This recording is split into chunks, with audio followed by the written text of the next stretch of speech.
উনি হলেন শাহবাগের মা।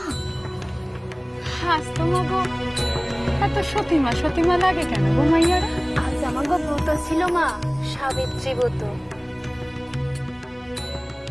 থাকো,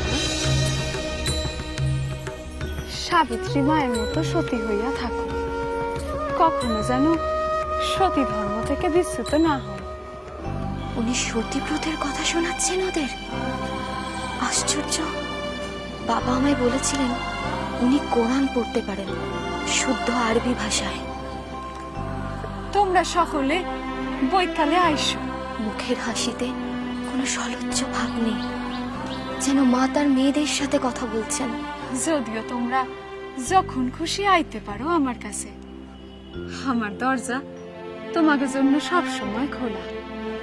মায়ের দরজা কি সন্তানের জন্য বন্ধ হইয়া থাকতে পারে?